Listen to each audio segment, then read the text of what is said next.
Okay, so I want to show another series. Again, working from the trapping range to the grappling range, okay? And this one's going to show a flow of locks. So here, I'm going to start from the reference point again. I'm going to park my way in, park style. He blocks past the center line. If I can get the shot in, that's awesome. And I lob style and hit. And I try to go for the armbar, but he's really strong, or he starts to stand back up. So instead of trying to fight Dave and get that armbar, I'm just going to flow to another lock. And that's the beauty about this particular martial art, the ability to flow from one technique to another. So as he stands up, my hand position doesn't necessarily change. I just rotate his arm in, and I grab my own forearm. All right, not my bicep, my forearm right here. As I'm turning towards David here, I could get a lucky shot here. This is possible. I could elbow right here.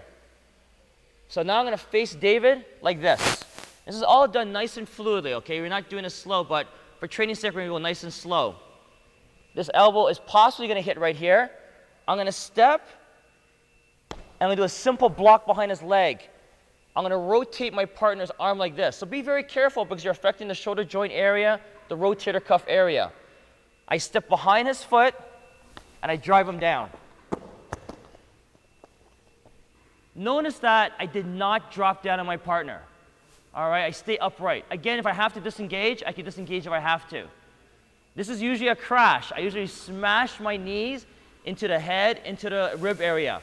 But obviously for training, we're not going to do that. If you look at my posture here, it's very much upright. All right, I'm on the balls of my feet right here, and I'm resting my weight on David here, okay?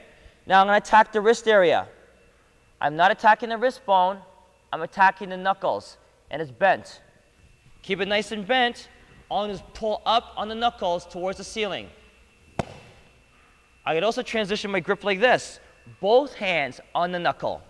Keeping the arm bent and drive up. Now from there, I can flow to another lock. The leg closest to the head is going to step over. All right, don't step on your partner's head. I'm going to step over and fall back. Notice that I'm very, very tight to David right here. Okay, nice and tight. I let it fall back. Typical armbar. I'm controlling the head. I bring my heel close to my body. I squeeze my knees together.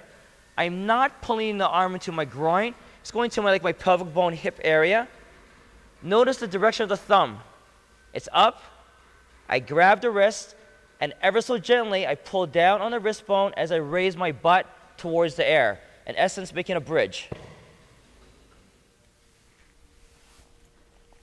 So from this position one more time.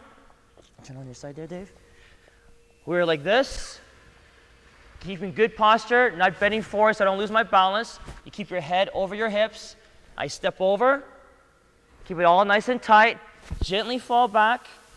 Slide your grip down to the wrist. The ideal game is tightness here. Keep that heel close to your body. Sit close to him.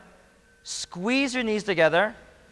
Pull it into your hip socket pelvic bone area. Grab the wrist. Look at the direction of the thumb and bridge up. And that's the second log flow series from the Pak style lob style entry.